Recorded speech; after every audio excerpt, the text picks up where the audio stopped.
Selamat datang kembali. Oke, kali ini kita siap buat ngulik sesuatu yang lumayan pedes nih. Ada serangkaian tulisan blog dari tahun 2012, ini dari Murad Ahga Daftar Dar. Sumber-sumber ini, wah, isinya kritik tajam, kadang sarkastis banget, soal berbagai isu di masanya. Betul sekali. Tulisannya ini nyentuh banyak hal ya. Ada situasi panas di Suriah waktu itu, terus fenomena Islam politik yang lagi naik daun pasca musim semi Arab. Ada juga perbandingan yang cukup unik antara dunia Arab dan Spanyol, plus sedikit komentar soal media dan budaya. Gaya nulisnya khas banget sih, penuh sindiran, menusuk gitu. Iya, kerasa banget ya nadanya.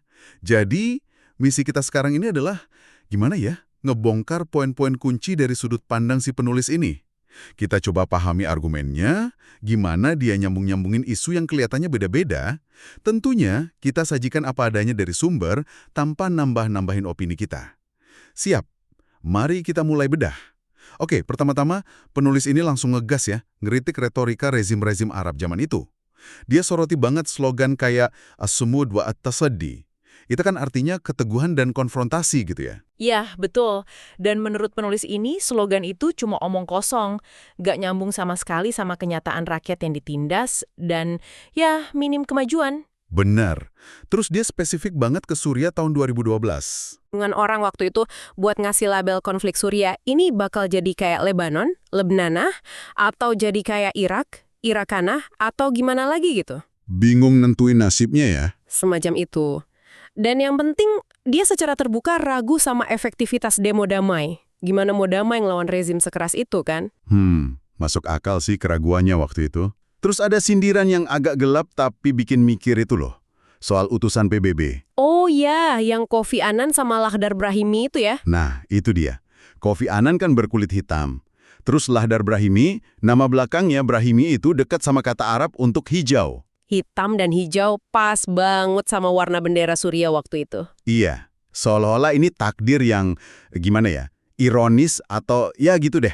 Kelihatan banget penulis ini pesimis di tulisan 2012-nya itu. Dia bahkan sampai bilang dari kacamata dia yang super kritis itu ya, satu-satunya jalan keluar buat Suriah mungkin cuma solusi militer dari dalam negeri.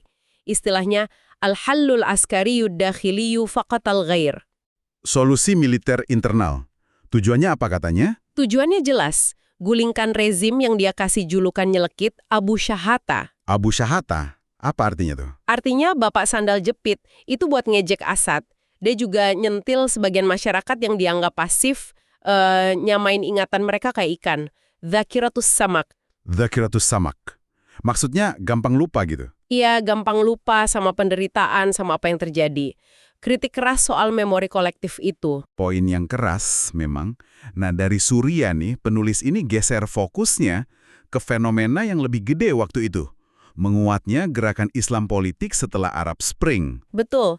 Dan kritiknya juga nggak kalah tajam. Dia bilang gerakan ini seringnya emosional, kayak badai dadakan, bahkan agak kekanak-kanakan. Dia pakai istilah Arab, altifiyah wa alsifiyah tufuliyah. Emosional, badai, kekanak-kanakan. Oke. Terus dia bandingin sama mana? Dia bikin kontras yang mencolok sama Partai Keadilan dan Pembangunan AKP di Turki.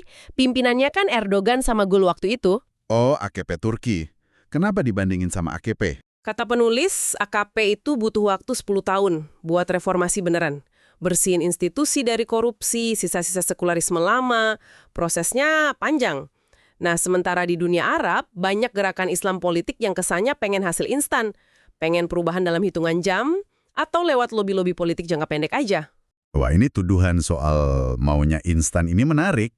Ada nuansa hipokrisi juga yang dia tuduhkan, kan? Iya, betul. Katanya gerakan-gerakan ini sering ngaku unik, punya cara sendiri.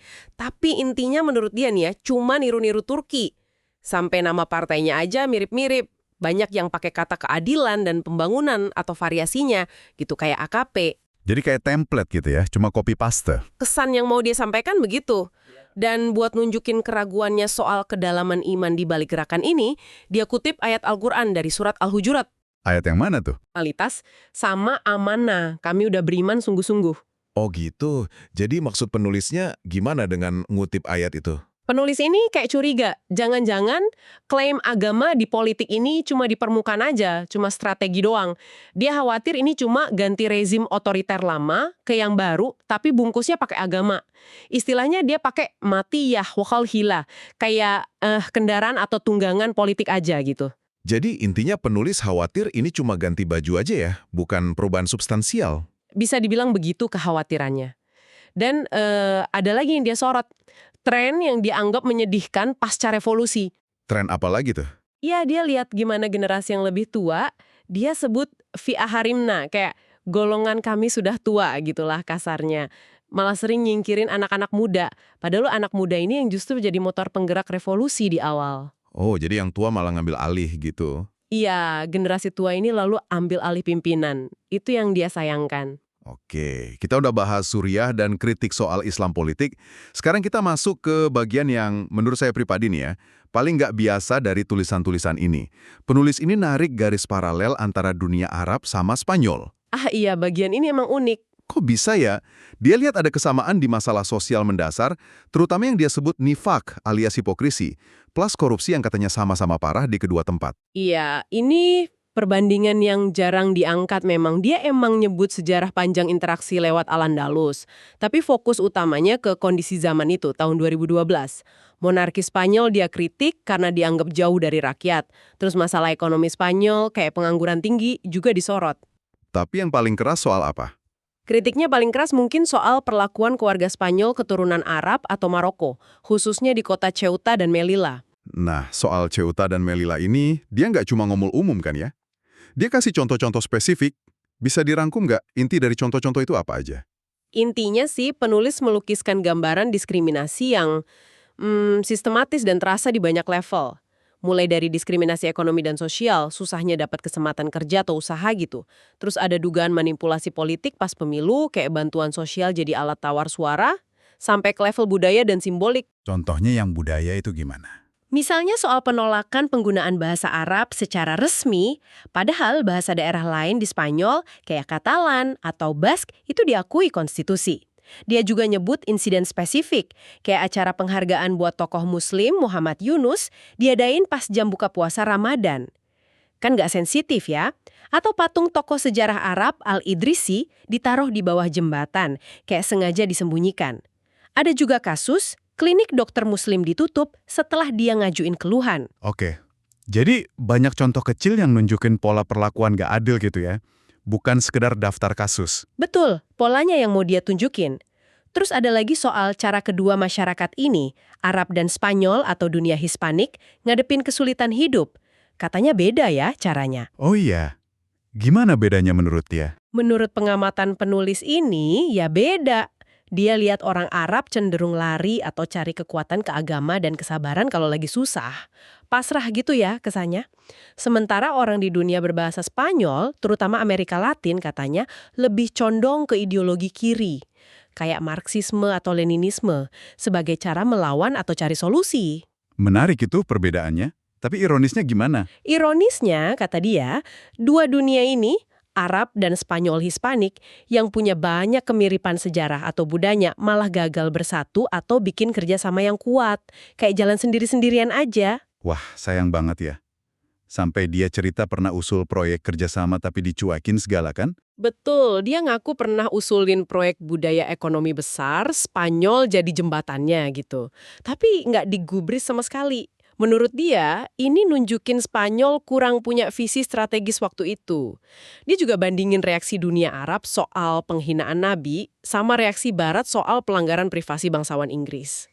Maksudnya gimana itu bandinginnya? Dia ngasih kesan ada standar ganda soal mana yang dianggap sensitif atau penting. Yang satu dianggap isu agama besar, yang satu isu privasi, tapi reaksinya beda level gitu. Oke. Terus ada contoh unik lagi soal perbedaan budaya ngadepin susah lewat musik. Ini gimana ceritanya? Iya, ini observasi yang menarik banget sih. Dia bandingin lagu penyanyi Mesir, Khalid Ajaj, yang musiknya sedih, melankolis gitu. Iya, tahu lagunya. Nah, itu dibandingin sama lagu penyanyi Dominika, Juan Luis Guerra. Lagunya Guerra itu iramanya kan salsa atau merengue, ceria bikin goyang, tapi liriknya seringkali nyelekit banget. Ngeritik korupsi, kesulitan sosial, jadi kayak ketawa di atas kepahitan gitu. Oh, jadi musiknya riang tapi liriknya sedih atau kritis. Tepat. Beda banget sama nada sedih di lagu Arab yang dia contohin tadi, seolah cara memproses masalahnya beda lewat ekspresi budayanya. Menarik banget karena dia ngelihat budaya lewat musik itu. Oke, terakhir nih, ada kritik soal media juga kan ya? Khususnya soal dubbing serial Turki. Iya, di salah satu tulisannya dia protes keras soal praktik dubbing serial TV Turki. Apalagi yang temanya sejarah Islam atau Utsmani. Masalahnya, di dubbingnya pakai dialek Suriah sehari-hari yang amiyah itu bukan pakai bahasa Arab standar, Fusha, yang formal dan jadi bahasa persatuan Arab. Kenapa dia nggak kesetuju? Apa alasannya? Kok kayaknya sepele ya soal dubbing aja? Nah, menurut dia nggak sepele. Dia ngelihat ini murni keputusan bisnis, ngejar untung doang. Akibatnya, integritas bahasa Arab Fusha, bahasa Al-Quran, bahasa formal, bahasa sastra, jadi dikorbanin. Bahkan dia anggap ini bisa mendistorsi pemahaman sejarah. Bayangin aja, dialog tokoh sejarah penting diucapkan pakai bahasa gaul sehari-hari. Kan aneh rasanya. Iya juga ya kalau dipikir-pikir.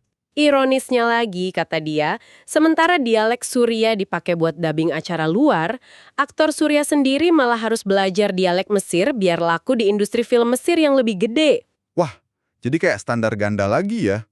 Iya, dia sampai bilang ini kayak penghinaan ke bahasa Arab oleh pedagang media, gitu istilahnya. Oke deh, jadi kalau kita tarik benang merahnya nih, dari semua tulisan Murad Aga Daftar Dar tahun 2012 ini, kita dapat perspektif yang super kritis. Kadang nyinyir, pokoknya nggak nahan-nahan.